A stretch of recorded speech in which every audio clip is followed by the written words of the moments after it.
Hello everyone, कैसे हैं आप सभी। मैं डॉक्टर स्वाति शर्मा इंग्लिश सूत्रा में आपका स्वागत करती हूँ। और आज मैं आप लोगों के लिए विलियम वर्ड्सवर्थ के कुछ क्वेश्चंस जो है वो लेकर आई हूँ। ये 3 पार्ट्स में मैंने एक राइटर को कवर करा है। पहले बायोग्राफी, फिर उनकी कुछ पोएम्स, और फिर उसके बाद उन पोएम्स पर आधारित और विलियम वर्ड्सवर्थ पर आधारित कुछ क्वेश्चंस। जैसे अभी किसी ने मुझसे पूछा भी था कि मैं पोएम्स पे कैसे क्वेश्चंस आते हैं, तो उन क्वेश्चंस को बताने के लिए कि कैसे क्वेश्चंस पूछे जाते हैं, तो एक एक मैं आपको 30 क्वेश्चंस हैं, ये एक एक करके इसको समझाऊंगी। और अगर आपको वीडियो पसंद आए तो उसे लाइक और शेयर करना ना भूलें। चलिए आगे बढ़ते हैं और शुरुआत करते हैं अपना पहली क्वेश्चन से। देखिए, क्वेश्चन नंबर 1 है, why is the year 1798 taken to be the year of the beginning of the romantic movement.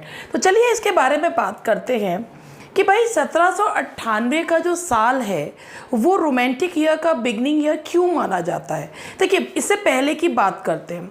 देखिए, इससे पहले का जो एरा था that was neo classical era और स्यूडो क्लासिकल एरा, जिसका रिप्रेजेंटेटिव पोएट था पोप। ये एक आर्टिफिशियल एज थी जिसके खिलाफ जिसके रिवोल्ट में ये एक एज आई थी। 1798 को beginning of the romantic movement क्यों कहा जाता है? क्योंकि इस साल आया था लिरिकल बैलेड्स। लिरिकल बैलेड्स यानी कि जिसमें 23 पोएम्स थी, 19 वर्ड्सवर्थ की, 4 कॉलरिज की, और उन पोएम्स ने एक नए युग को जन्म दिया, एक नए मूवमेंट को जन्म दिया, और उस मूवमेंट का नाम था दैट वाज रोमांटिक मूवमेंट। तो 1798 को रोमांटिक मूवमेंट का साल इसलिए माना जाता है क्योंकि ये वो साल था जिस साल लिरिकल बैलेड्स आया था। तो ये देखिए,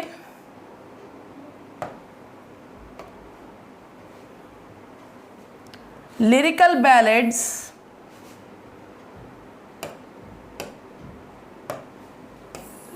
बैलेड्स वॉज पब्लिश्ड। ये वो साल था because it was the year in which Wordsworth's lyrical ballads was published. तो ये वो साल था। तो चलिए इसके बाद आगे बढ़ते हैं। नेक्स्ट हमारा जो क्वेश्चन है, Wordsworth was popularly known as the poet of. देखिए, ये भी एक क्वेश्चन है, वर्ड्सवर्थ को पॉपुलरली किस पोएट के नाम से जाना जाता है। चलो इसको हटा देती हूँ। देखिए, वर्ड्सवर्थ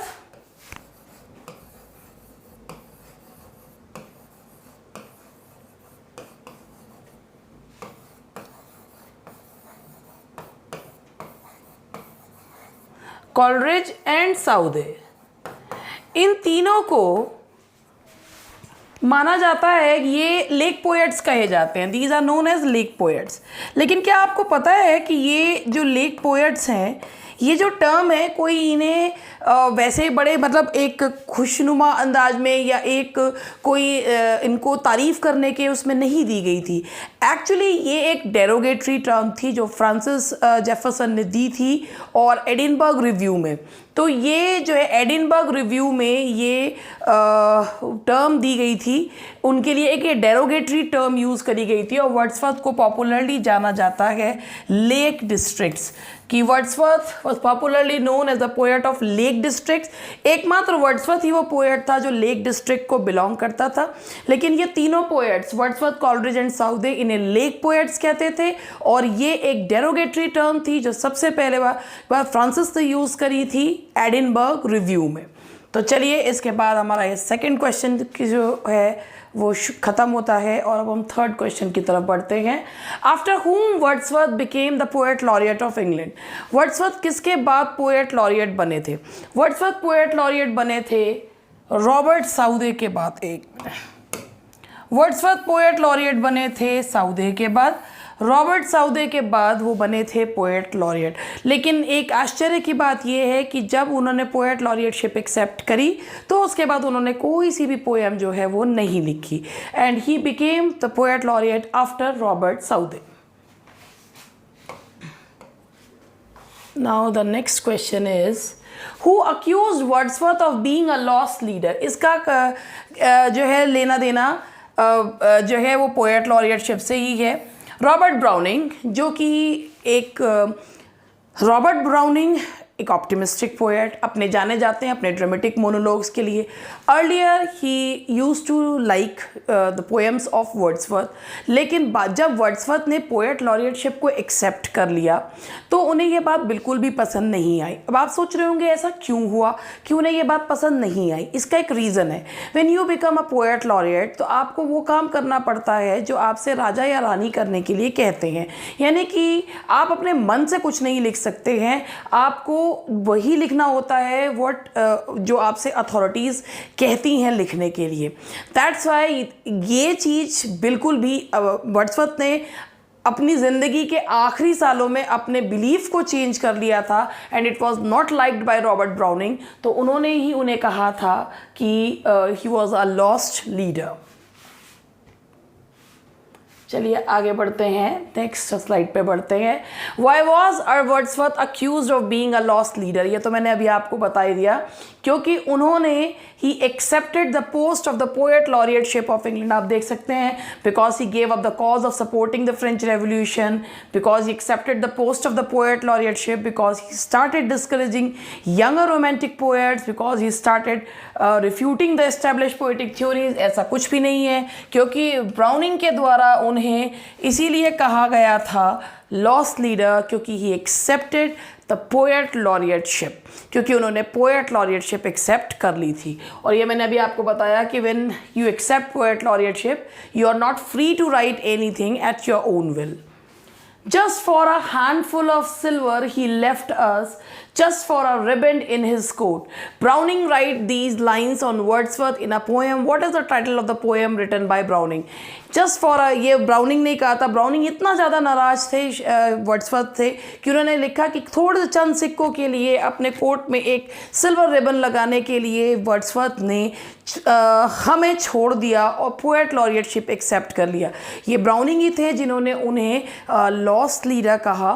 और ब्राउनिंग ने अपनी पोएम लॉस्ट लीडर में ये शब्द कहे हैं। तो इस तरीके की लाइंस जो हैं वो पोएम से पूछी जाती हैं। तो इसका आंसर है c, that is c, the lost leader में ब्राउनिंग ने ये शब्द कहे हैं। The next question is Wordsworth's famous preface to the lyrical ballad was। कि वर्ड्सवर्थ ने जो famous preface to the lyrical ballads जो हैं वो लाए हैं। The preface to the second edition of the lyrical ballads, जो ये प्रीफेस है जिसमें उन्होंने अपनी थ्योरी जो है वो बताई है, वो कब ऐड करा है लिरिकल बैलेड्स में। जो प्रीफेस ऐड करा है उसे ऐड करा है सेकेंड एडिशन में। तो इसका आंसर है आपका बी।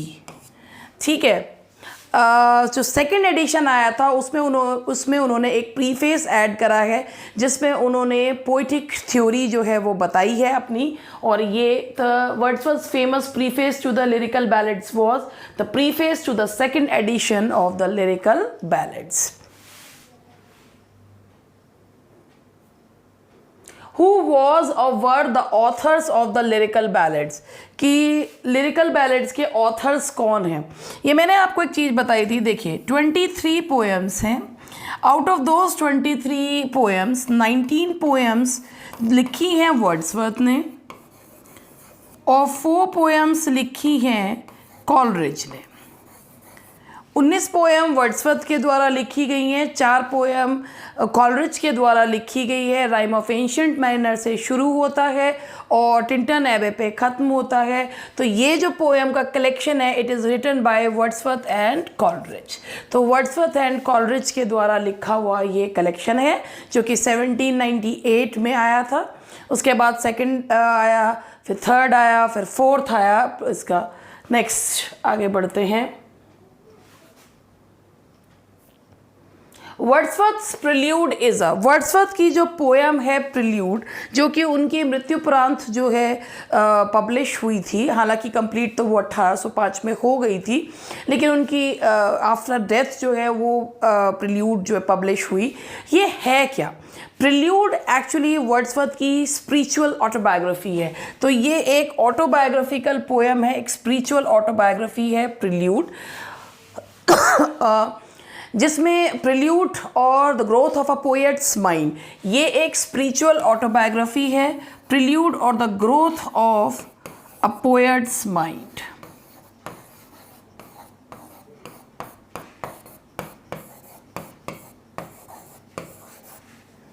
ठीक है, तो ये वर्ड्सवर्थ की जो प्रिल्यूड है ये एक autobiographical poem, the growth of a poet's mind.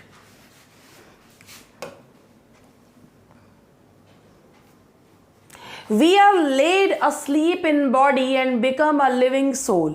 ये लाइंस कहाँ से ली गई हैं? एक्चुअली ये जो लाइंस है, अब इस तरीके की लाइंस पोएम्स में से पूछी जाती हैं।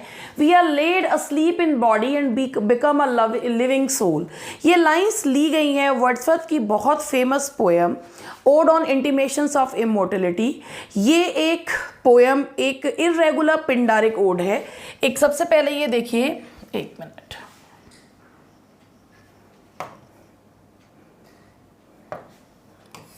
इमोर्टलिटी ओड, ये odd on intimations of immortality भी कहते हैं। ये एक फिलोसॉफिकल पोएम है जो कि वर्ड्सवर्थ ने, जिसमें कहा है we are laid asleep in body, कि हम एक बॉडी में एक सुसुप्तावस्था में रहते हैं, and become a living soul, और हम एक जीवित आत्मा बन जाते हैं। ये लाइंस ली गई हैं इमोर्टलिटी ओड से, जिस इमोर्टलिटी ओड ये एक इर्रेगुलर पिंडारिक ओड है, दैट्स एन इर्रेगुलर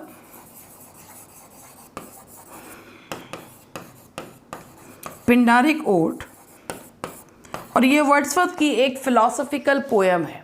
तो these type of questions are asked in the exam कि ये लाइंस कौन सी पोएम से ली गई हैं। चलिए आगे बढ़ते हैं।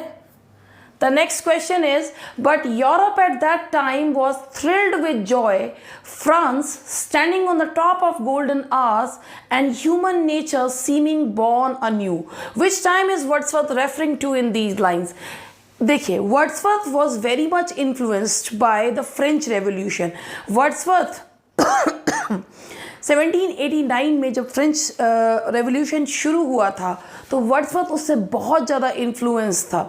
वर्ड्सवर्थ जो नारा था फ्रेंच रेवोल्यूशन का, इक्वालिटी, लिबर्टी एंड फ्रेटर्निटी, उसे लगा था वाकई में कि हाँ, अब लोगों को जो ये लुई के आतंक से जो वहाँ का राजा जो कि इतना बहुत ही ज़्यादा लोगों पे अत्याचार कर रहा है, लोगों को उससे मुक्ति मिलेगी, एंड ऑब्वियसली जो इसका मोटो है liberty, equality and fraternity, people will get this. तो उसे वर्ड्सवर्थ ने ये माना था कि आज का वो समय है। अब आप ये देखिए, Europe at that time was thrilled with Joy, कि मतलब जिस समय वो रेवोल्यूशन हुआ उस समय यूरोप जो है वो थ्रिल्ड विद जॉय, खुशी के मारे जो है वो थ्रिल्ड था।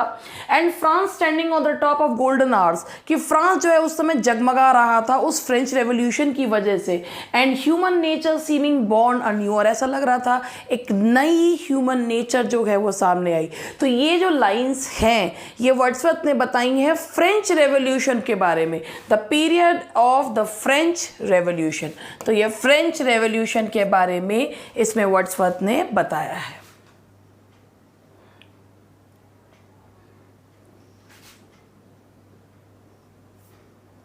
Bliss was it in that dawn to be alive, but to be young was very heaven। ये लाइंस भी फ्रेंच रेवोल्यूशन प्रिल्यूड में से ही ली गई है ये पोएम। और ये जो है bliss was it in that dawn to be, ये पीरियड भी फ्रेंच रेवोल्यूशन को बताता हुआ ही है।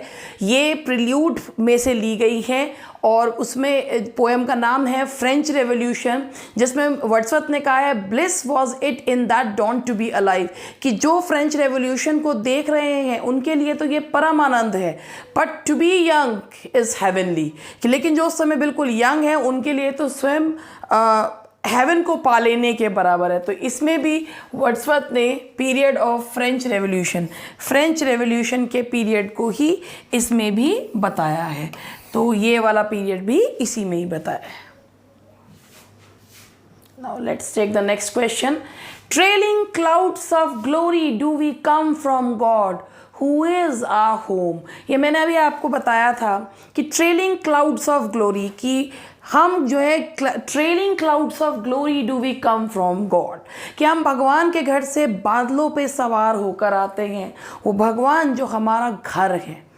अब ये जो लाइंस हैं ये वर्ड्सवर्थ की बहुत फिलॉसफिकल पोएम है, odd on intimations of immortality. ये लाइंस वहीं से ली गई हैं। ये वर्ड्सवर्थ की एक काफ़ी जिसे कहना चाहिए बहुत ही फिलॉसफिकल पोएम है, जिसमें वर्ड्सवर्थ ने आत्मा जन्म के मृत्यु के बाद और जन्म से पहले कहाँ रहती है उसके बारे में बताया है। तो ये जो पोएम है, ये लाइंस हैं, ये ली गई हैं इमॉर्टलिटी ओड से। इमॉर्टलिटी ओड से ये लाइंस जो हैं वो ली गई हैं। Wordsworth wrote a sonnet on. Wordsworth ने एक सोनेट लिखा है किस पर? शेक्सपियर पे लिखा है, मिल्टन पे लिखा है, सिडनी पे लिखा है, बेन जॉनसन पे लिखा है। तो वर्ड्सवर्थ ने जो सोनेट लिखा है वो मिल्टन पे लिखा है, लंदन 1802। ये सोनेट जो है वो वर्ड्सवर्थ ने यहाँ पर ये लिखा है कि the people of England have become so selfish that it is the need of the hour that Milton should come, कि इस समय पे मिल्टन को आना चाहिए, मिल्टन को अपनी जिम्मेदारी निभानी चाहिए। तो वर्ड्सवर्थ ने जो सोनेट लिखा है वो मिल्टन पे लिखा है, जिसका नाम है लंदन 1802। तो आई होप आपको यहाँ तक ये जो क्वेश्चंस हैं ये समझ में आ रहे हैं। और ये जो कलेक्शन ये जो है ये पोएम्स इन 2 वॉल्यूम्स में आया था। तो यहाँ तक ये क्वेश्चंस जो हैं वो आप लोगों को अच्छे लग रहे होंगे, समझ में आ रहे होंगे। चलिए आगे बढ़ते हैं। For nature then to me was all in all, from which poem are these lines quote। ये जो लाइन्स हैं आपकी, ये देखिए कि ये पूछा है कि for nature then to me was all in all, ये ली गई हैं लाइंस टिंटन एबे से। टिंटन एबे वो पोएम है जो लिरिकल बैलेड्स की लास्ट पोएम है, टिंटन एबे फॉर नेचर, जिसमें वर्ड्सवर्थ ने अपना एक्सपीरियंस नेचर की पसंद करने की स्टेजेस को बताया है। और ये उसमें बताया है कि टिंटन एबे वाई, पूरा का पूरा टाइटल काफ़ी लंबा है इसका, और इसमें उन्होंने ये बताया है कि जब वो इससे पहले वाई नदी के किनारे पे टिंटन एबे पे 1793 में आए थे और अब उसके बाद 5 साल बाद आए हैं, how he feels about nature. और नेचर जो है वो उनकी नर्स भी है, उनके फ़िलासफ़र भी है, ये सारा उन्होंने इसमें टिंटन एबे में बताया है। For nature then to me was all in all, उस समय नेचर मेरे लिए सब कुछ थी। तो ये लाइन्स ली गई हैं टिंटन एबे से। Now the next question is, they flash upon that inward eye which is the bliss of solitude। इस लाइन का मीनिंग पहले मैं बताती हूँ कि वो चमकते हैं उन मन की आँखों में। They flash upon that inward eye, कि वो चमकते हैं मन की आँखों में, which is the bliss of solitude, जो अकेलेपन का आनंद है। ये लाइंस कहाँ से ली गई हैं? ये लाइंस ली गई हैं वर्ड्सवर्थ की फेमस पोएम डैफोडिल्स से। जब वर्ड्सवर्थ जो है वो एक होस्ट ऑफ गोल्डन डैफोडिल्स देखते हैं, बहुत खुश होते हैं उन्हें देखकर, और जब कभी भी वो कहते हैं कि for oft when I lie in my couch in a pensive mood they flash upon that inward आई, कि जब भी कभी वो उदास होते हैं या सोच की मुद्रा में होते हैं तो वो जो डैफोडिल्स हैं वो उनके सामने जो है वो आते हैं, कौंधते हैं, और उनका दिल भी डैफोडिल्स के साथ ही प्रसन्न हो जाता है। तो इस तरीके की लाइंस जो हैं वो पूछी जाती हैं। Nature never did betray the heart that loved her. ये जो लाइंस हैं कि nature never did betray the heart that loved her, कि नेचर, वो मैंने अभी आपको एक चीज़ बताई थी कि वर्ड्सवर्थ ने ये बताया था कि जो 1793 में जब वो गए थे पहले वाई नदी के किनारे टिंटन एबे, तो उन्होंने जब इसमें ये बताया है कि नेचर जो है वो, जब कोई नेचर पे विश्वास करता है तो nature never did betray, nature कभी उस दिल को धोखा नहीं देती जो उन्हें प्यार करते हैं। नेचर नेवर डिड बिट्रे, यहाँ पर आप देख रहे हैं कि nature never did betray the heart that loved her. Nature को पर्सोनिफाई किया गया है, पर्सोनिफिकेशन है, नेचर को एक ह्यूमन बीइंग की तरह लिया गया है। और ये लाइंस जो हैं वो किसकी हैं? ये हैं टिंटन एबे की लाइंस हैं।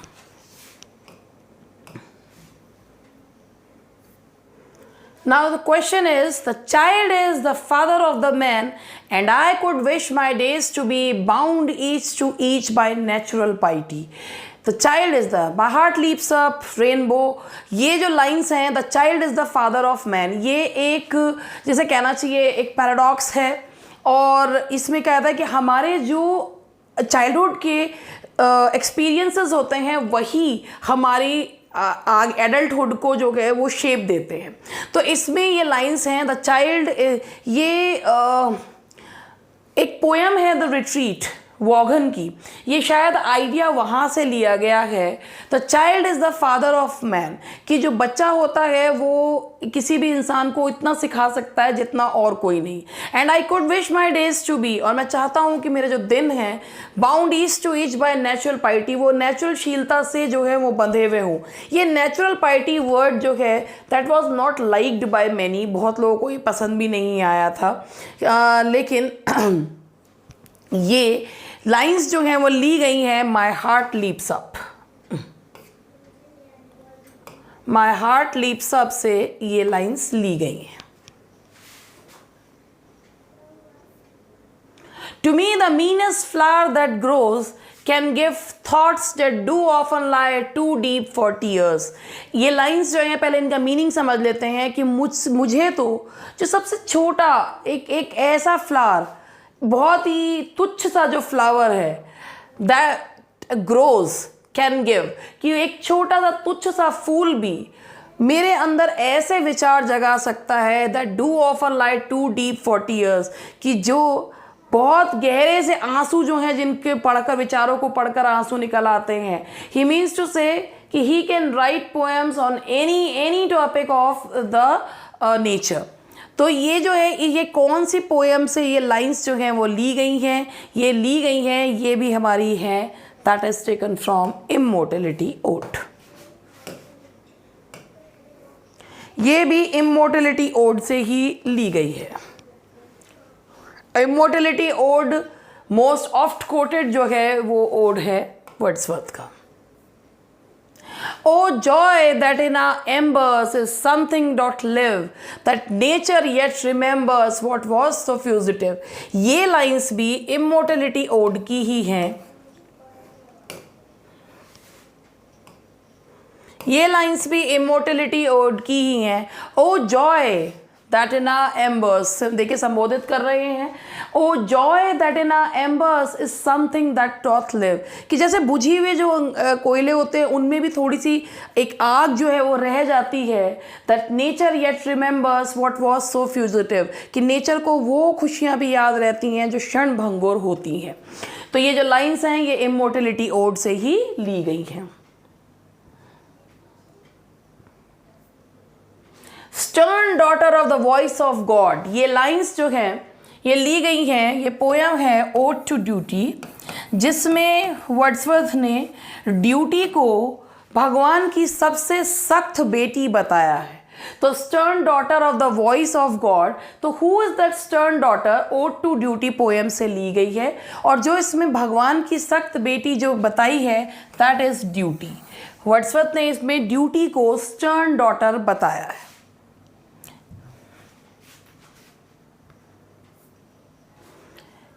In his hand the thing became a trumpet whence he blew soul animating strains, in whose hand according, कि भाई किसके हाथों में the thing became a trumpet, कि उसके हाथों में दुंदुभी की तरह वो बन जाता है। वेन शी ब्लू, कि वो जो है आत्मा को झकझोरने वाले जब ताल जो हैं वो छेड़ते हैं। तो ये किसके लिए वर्ड्सवर्थ ने कहा है? ये वर्ड्सवर्थ ने कहा है मिल्टन के लिए।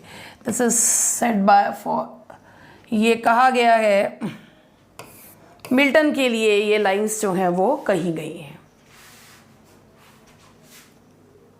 वही जो मैंने आपको बताया था कि जो सोनेट है वो मिल्टन के लिए ये कहा गया है। लंदन 1802 जो सोनेट मिल्टन पे लिखा गया है। एक minute. The sweetest thing that ever grew beside a human door, ये लाइंस जो हैं वो लिखी गई हैं लूसी ग्रे पोएम से ली गई है। लूसी जो दिखाई है, एक काल्पनिक लड़की दिखाई है लूसी, जिसका कोई साथी नहीं है, कोई दोस्त नहीं है, वो एक अकेले मूर पे जो है वो रहती है। तो वर्ड्सवर्थ ने इसमें कहा the sweetest thing that ever grew beside a human door, कि जो ये घास होती है ना, ये सबसे अच्छी चीज़ होती है जो आदमी के दरवाजे के बाहर उगाती है। और ये लाइंस जो ली गई हैं, ये लाइंस ली गई हैं टू लूसी या लूसी ग्रे पोएम से ली गई हैं।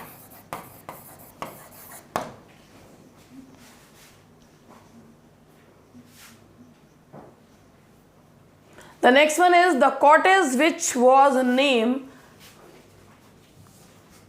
The Evening Star is Gone। ये लाइंस कहाँ से ली गई हैं? ये वर्ड्सवर्थ की एक पोएम है माइकल, जिसमें माइकल जो कि नेचर के पास रहने वाला एक वुडलैंडर है या उसमें रहने वाला है, और उसका बेटा जो है वो उससे कहीं दूर चला जाता है और अपने बेटे की याद में मृत्यु हो जाती है माइकल की, उसकी पत्नी की, और जो उनकी कॉटेज है इवनिंग स्टार वो बर्बाद हो जाती है। तो ये क्वेश्चन कई बार आया हुआ है कि माइकल की कॉटेज का नाम क्या है? तो माइकल की कॉटेज का नाम है इवनिंग स्टार। तो इसमें ये आंसर है ऑफ माइकल, और माइकल की जो कॉटेज है उसका नाम है evening star.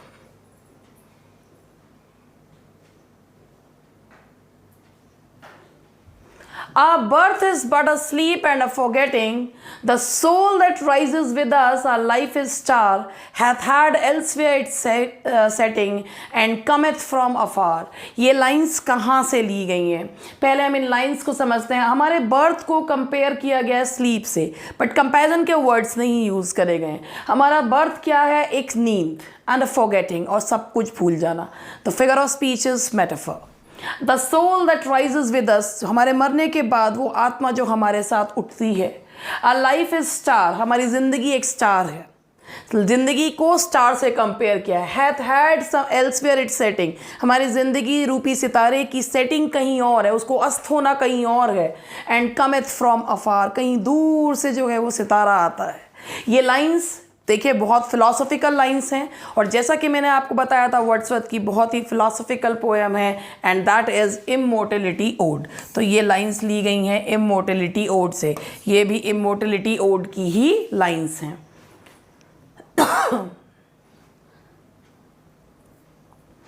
Dust as we are, the immoral spirit grows like harmony in music.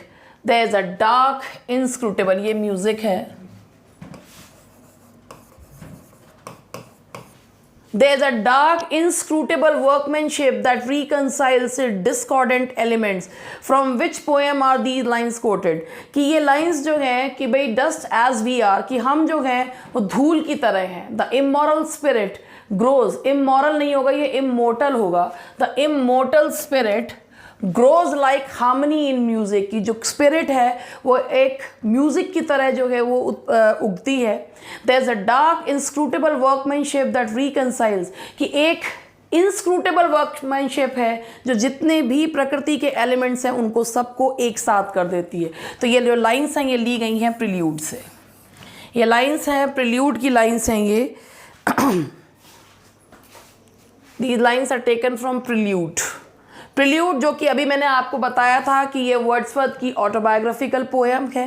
Prelude जिसे कहा जाता है growth of a poet's mind, वहीं से ये लाइंस ली गई हैं। The next question is what kind of poem is Laodamia. देखिए लाडोमिया पोएम के बारे में बात करते हैं। लाडोमिया एक नैरेटिव पोएम है। ये ट्रोजन वॉर के बारे में कहती हुई पोयम है। ये नैरेटिव पोयम है, कहानी कहती हुई ट्रोजन वॉर के बारे में क्या बताती हुई। इसमें एक कैरेक्टर है प्रोटेसिलाउस के बारे में बताया गया है, और ये इसका जो बैकग्राउंड है वो दिखाया गया है। ट्रोजन वॉर का बैकग्राउंड इसमें दिखाया गया है। तो ये जो लाडोमिया जो पोयम है ये कहानी कहती हुई पोयम है, तभी इसको कहा गया है a narrative poem. And the next question is, me this uncharted freedom tires, I feel the weight of chance desires, from which poem are these lines quoted? ये me this uncharted freedom कि अगर मुझे ये freedom मिला है तो I feel tired, I feel the weight of chance desires कि मुझे चांस का जो वेट है that I can feel upon।